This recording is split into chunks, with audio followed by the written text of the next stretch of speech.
Olá, meus amigos, olá, minhas amigas do Legislação Integrada. Aqui quem fala é o professor Bruno Valente. Nossa conversa de hoje é sobre jurisprudência em tese do STJ, edição 271. É a quinta edição acerca do tema planos de saúde. Então, antes de começar, aquele convite, se inscreve no nosso canal, seja no Spotify, Deezer, Apple Podcasts, Google Podcasts ou no YouTube, e ativa o sininho para ficar sabendo sempre que tiver conteúdo. Nos segue também no Instagram, @legislação_integrada, onde todo dia tem novidade. E já deixa aquele like, já compartilha, seja na sua rede social preferida, naquele grupo de WhatsApp, com aquele amigo, porque tudo isso fortalece demais.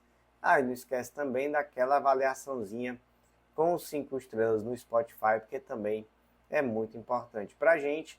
Então, sem mais delongas, vamos para a primeira tese de hoje.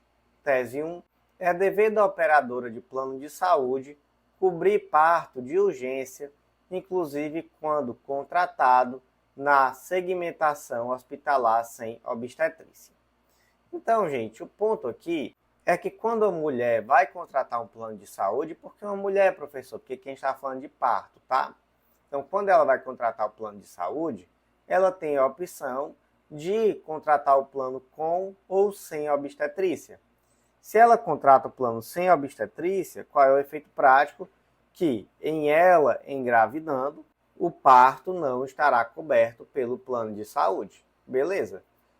Mas, gente, imagina a situação de uma emergência, ou urgência. Então, imagina a situação que a Mariazinha tem um plano de saúde sem obstetrícia e lá no 7º mês de gestação ela passa mal e é levado a um hospital conveniado.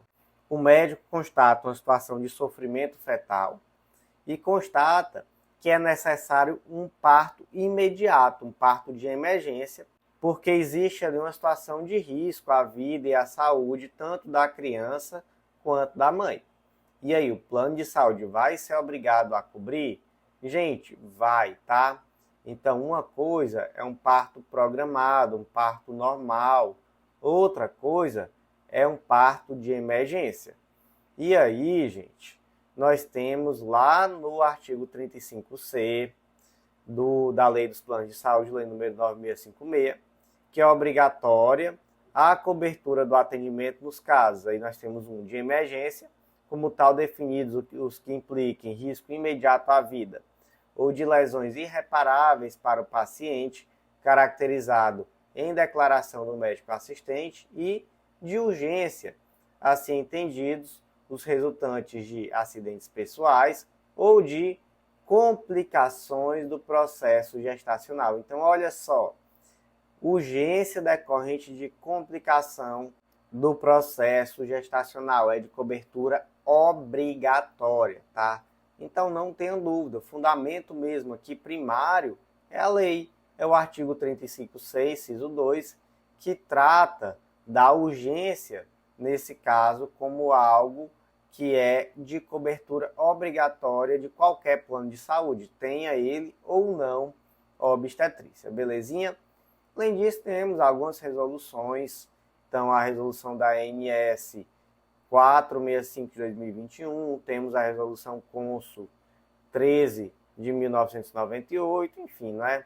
Temos também fundamentações nesse sentido, mas o primário mesmo aqui é a questão da própria lei dos planos de saúde. Então, tese 1, é dever da operadora do plano de saúde cobrir parto de urgência, inclusive quando contratado na segmentação hospitalar sem obstetrícia. Tese 2, havendo dúvidas justificadas e razoáveis quanto ao caráter eminentemente estético da cirurgia plástica indicada ao paciente pós-cirurgia bariátrica, a operadora do plano de saúde pode-se utilizar do procedimento da junta médica, formada para dirimir a divergência técnico-assistencial, desde que arque com os honorários dos respectivos profissionais e sem prejuízo do exercício do direito de ação pelo beneficiário, em caso de parecer desfavorável à indicação clínica do médico assistente, o qual não se vincula o julgador. Gente, isso aqui na verdade é só o ponto 2 de uma tese repetitiva, é o tema 1069 do STJ. Esse aqui é o segundo ponto da tese. Qual é o primeiro, gente? O primeiro ponto diz respeito à necessidade de cobertura pelo plano de saúde daquela cirurgia plástica que é tida como complementar à cirurgia bariátrica. Então imagina, por exemplo, o Zezinho, ele sofre de obesidade mórbida. Ele precisa de uma cirurgia bariátrica. O plano de saúde dele é obrigado a cobrir? É, tá? Então nós temos aqui algo que é de cobertura obrigatória. Agora imagina que após a cirurgia, ele ficou com excesso de pele. Então, ele vai precisar de uma cirurgia plástica para retirar esse excesso de pele. Isso daí é coberto? Gente, olha só, vamos lá. Isso aqui pode ser coberto ou não. Por quê? Porque em muitos casos mesmo, essa cirurgia, ela não é estética. Ela é uma cirurgia que ela é realmente necessária como um complemento da cirurgia bariátrica. Até porque, gente, pode causar complicações à saúde da pessoa se não fizer. Aquele excesso de pele, aquelas dobras, podem causar uma série de problemas, tá? E aí sim, muitas vezes é necessário. Então nós temos uma cirurgia que é complementar e que ela precisa sim ser coberta. Agora, se houver dúvida, porque existe muita zona cinzenta, né? Pô, fiz aqui uma cirurgia bariátrica e agora eu quero fazer uma cirurgia plástica que eu entendo que é complementar. Mas o plano de saúde entende que essa cirurgia plástica em questão, ela é meramente estética. Como é que se resolve essa treta? Gente, se resolve através desse procedimento aqui que está descrito nessa tese 2, nesse ponto 2 da tese, melhor dizendo, que é o procedimento da junta médica. Então, caso haja uma dúvida, pode-se formar uma junta médica que vai avaliar e vai dar um parecer, seja ele favorável ou desfavorável. Claro, nesse processo é necessário garantir a ampla defesa do indivíduo, inclusive com a atuação do seu médico assistente, tá? Agora, gente, um ponto importantíssimo. Isso aqui não vincula o julgador. Então, caso a pessoa discorde da decisão da junta médica, ele pode sim judicializar e o juiz pode decidir em sentido contrário. E o outro ponto, tá? Só para que fique claro também, quem tem a obrigação de arcar com os honorários dessa junta médica é o plano de saúde, tá?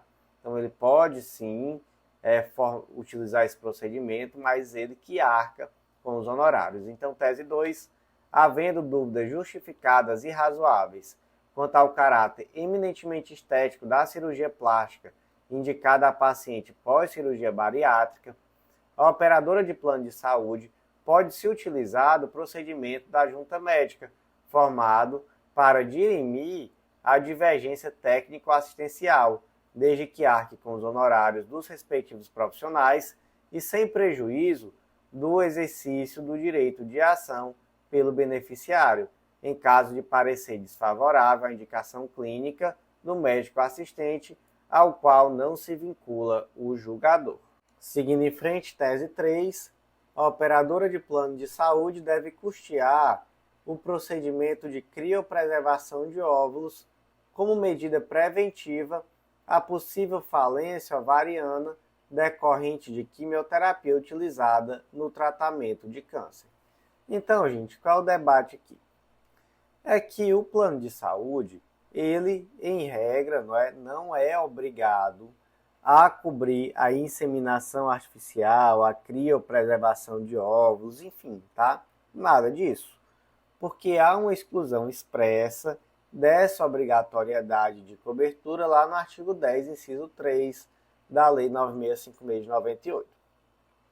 Mas qual é a situação aqui? A situação é um pouco diferente. Imagina que uma mulher ela vai passar por um procedimento de quimioterapia e que, no caso concreto, explicam a ela que existe uma chance muito grande de ela ter falência ovariana decorrente dessa quimioterapia. Então, dali para frente, ela não poderia mais ter filhos.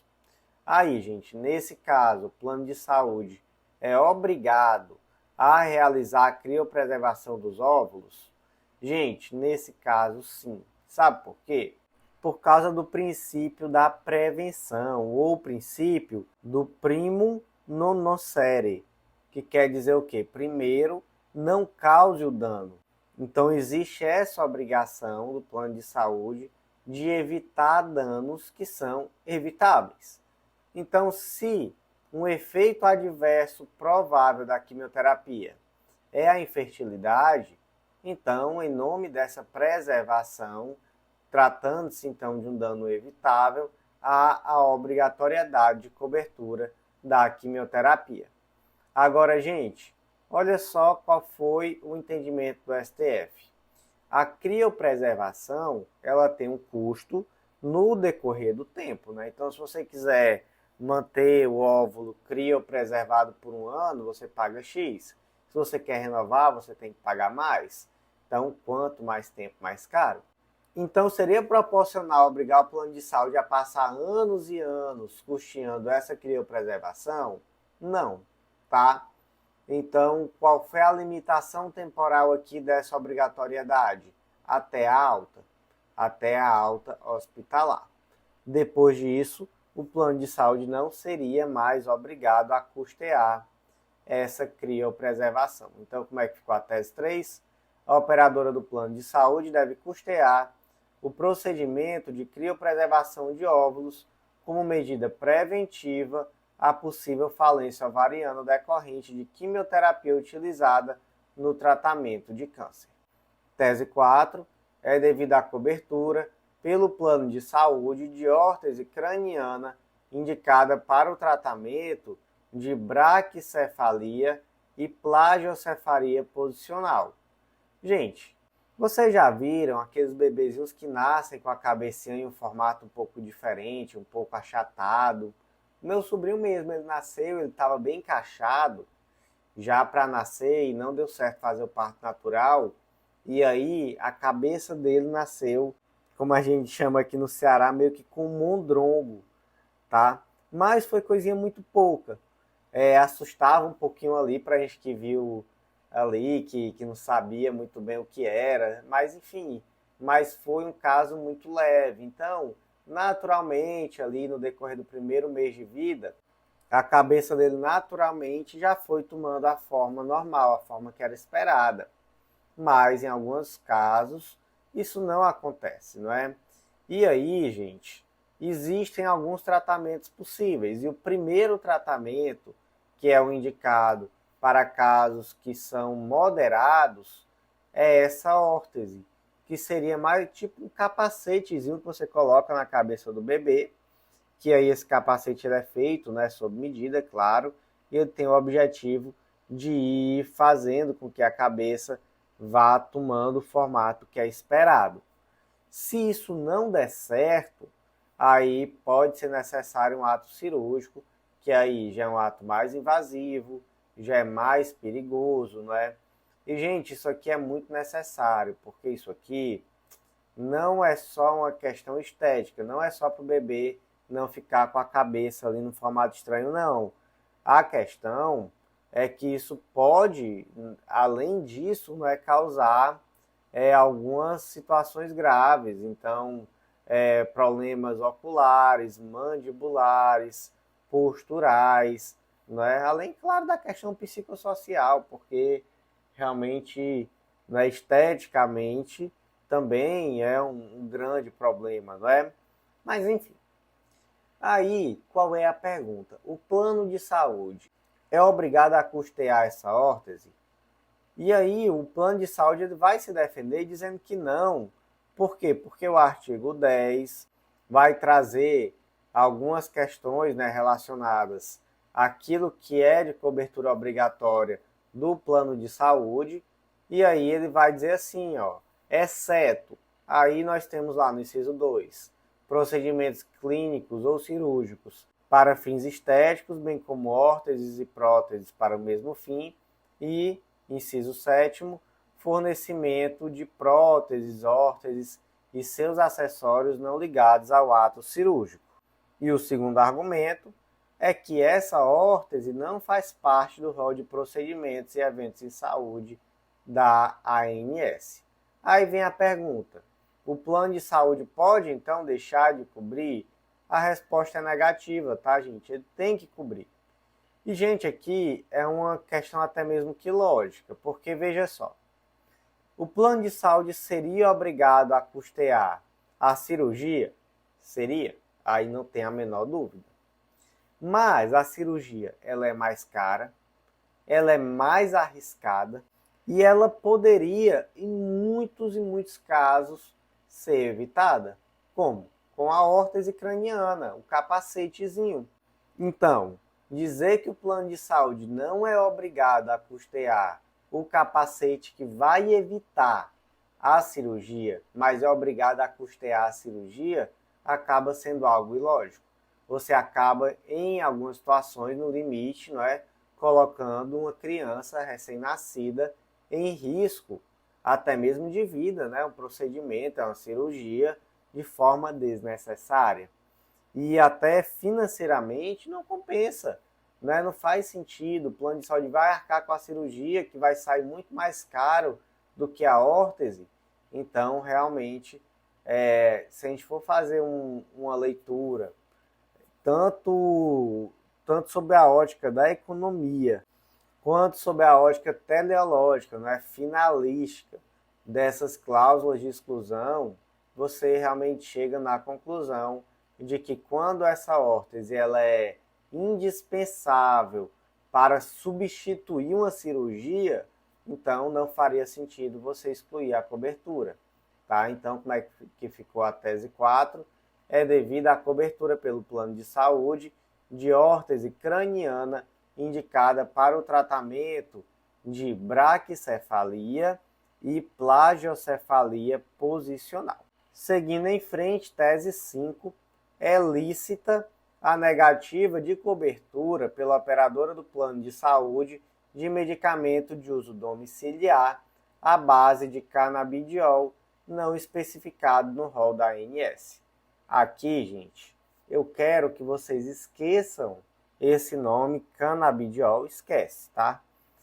E foque que no uso domiciliar. Por quê, gente? Porque as operadoras de plano de saúde, o STJ já reconheceu mais de uma oportunidade a obrigatoriedade de fornecer medicamento à base de canabidiol. Então, o ponto não é esse, tá? Qual é o ponto aqui dessa possibilidade de exclusão de cobertura? É que, no caso concreto, era um medicamento de uso domiciliar. Aí, gente, plano de saúde tem a obrigação de fornecer medicamento que é domiciliar, medicamento de uso domiciliar? Em regra, não, tá? Em regra, não, porque está previsto lá no artigo 10, inciso 6º, que não há essa obrigatoriedade. Salvo, gente, quais são as hipóteses? Aqueles tratamentos que estão relacionados a câncer. Então, esses tratamentos, né, esses medicamentos de via oral que estão relacionados ao tratamento de câncer, aí esses são de cobertura obrigatória, tá? Não confunda uma coisa com outra coisa, tá? Não confunda, por exemplo, aquele medicamento que é aplicado no home care. Gente, a pessoa que está de home care, ela está internada, é uma internação domiciliar. Aquele medicamento, ele vai ser aplicado com o auxílio de um profissional de saúde, mesmo que em casa. Então, o plano de saúde tem que cobrir. O que é um medicamento de uso domiciliar? Só para você decorar mesmo. Se decorar não, né? Ninguém aqui decora nada não. Só para você entender. Imagina que você vai numa consulta médica. E aí você diz assim, eu estou com dor de cabeça.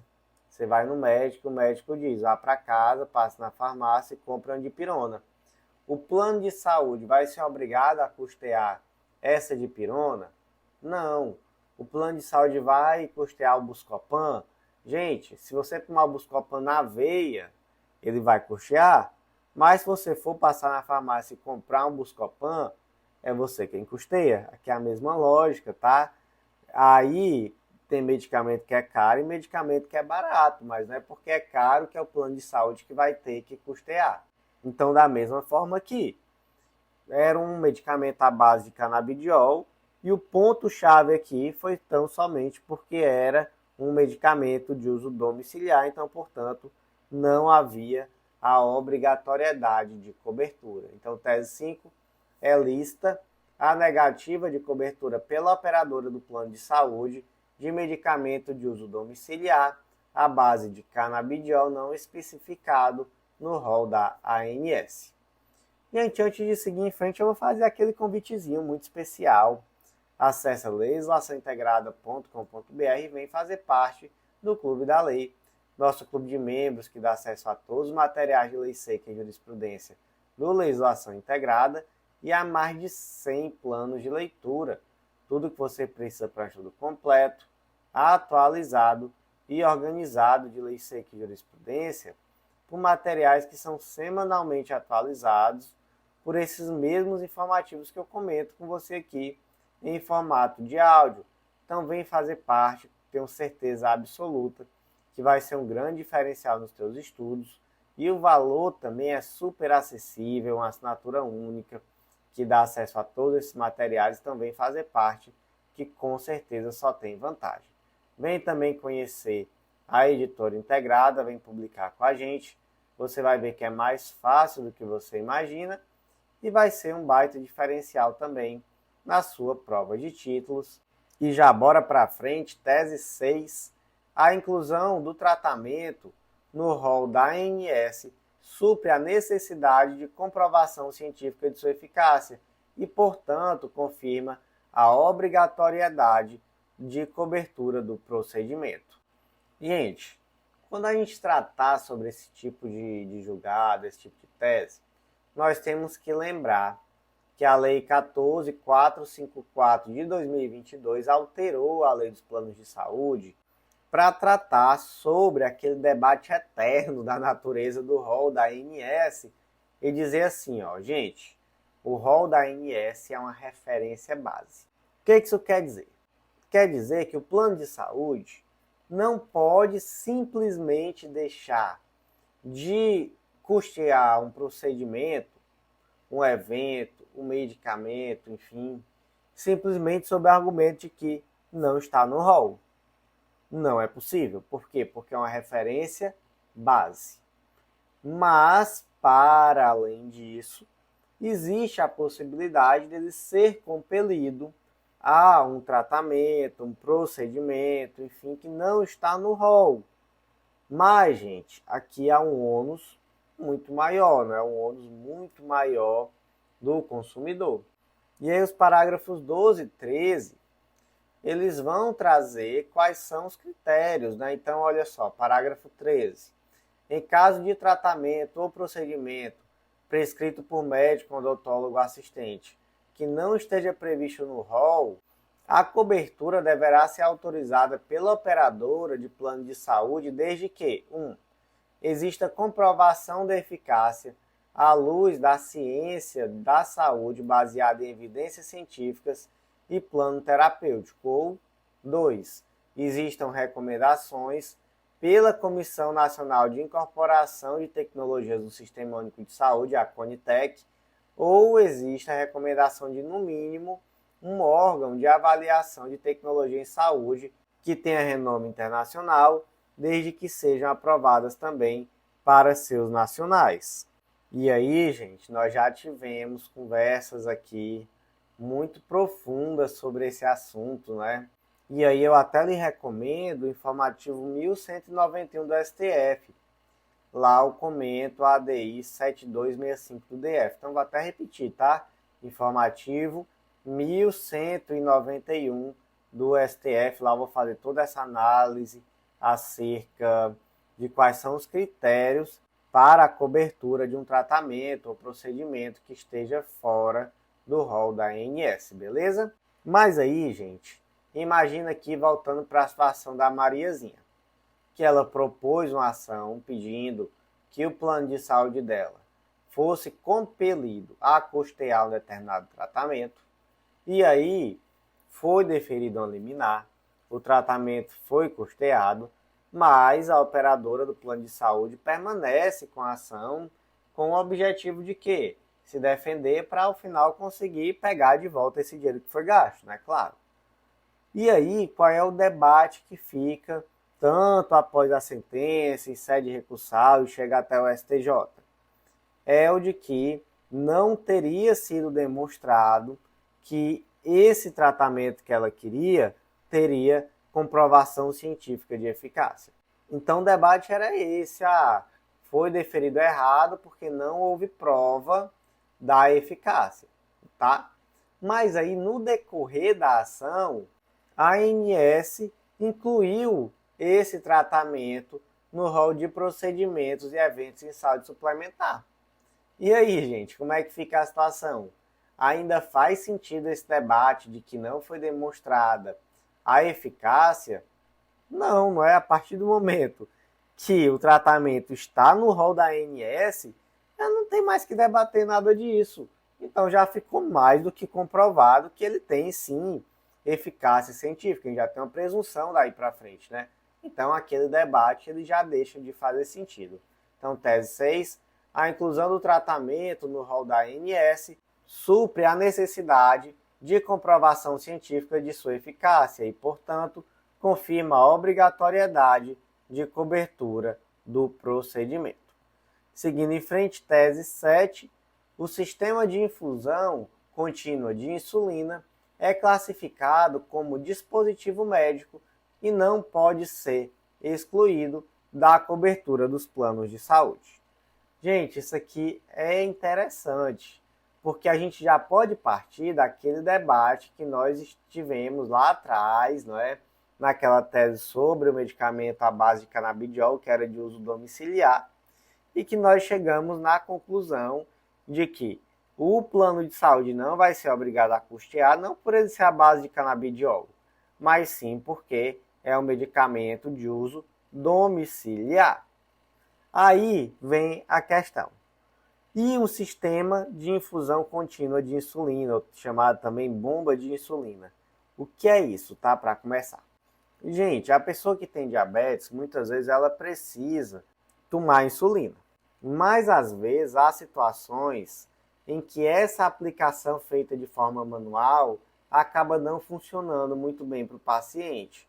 Então, por exemplo, o caso concreto didático que eu trouxe aqui para vocês, a Mariana, 13 anos, foi diagnosticada com diabetes tipo 1 aos 5 anos de idade. Então, ela sempre fez as aplicações diárias de insulina, tinha um controle alimentar rigoroso, mas mesmo assim, ela frequentemente sofre com hipoglicemia severa, inclusive tendo desmaios na escola, oscilações importantes de glicemia. Aí o endocrinologista que acompanha ela foi e prescreveu um sistema de infusão contínua, chamado também bomba de insulina. E o que esse sistema faz? Ele monitora a situação da paciente e ele automaticamente já vai aplicar, dentro daquela necessidade, daquele momento, a quantidade certa de insulina, de uma forma contínua. Então, gente, muitas vezes é algo que é necessário e que evita graves episódios de hipoglicemia, evita hospitalizações. Mas claro que o plano de saúde quis negar. Quais foram os argumentos? Que é um equipamento de uso domiciliar e que não está no rol da ANS. Aí, gente, o que o STJ disse? Disse que é obrigatório o fornecimento, porque aqui não se trata de um medicamento, se trata de um produto para a saúde, ou de um dispositivo médico. Então, gente, aqui essa lógica de dizer assim, aqui nós temos um medicamento de uso domiciliar, não faz sentido, porque não é um medicamento, tá? É um produto para a saúde, é um dispositivo médico. E além disso, o STJ fez uma leitura muito parecida com o caso lá da órtese relacionada à situação do bebê, que nós conversamos lá atrás, né? O capacetezinho, que foi uma lógica não só econômica, como também teleológica.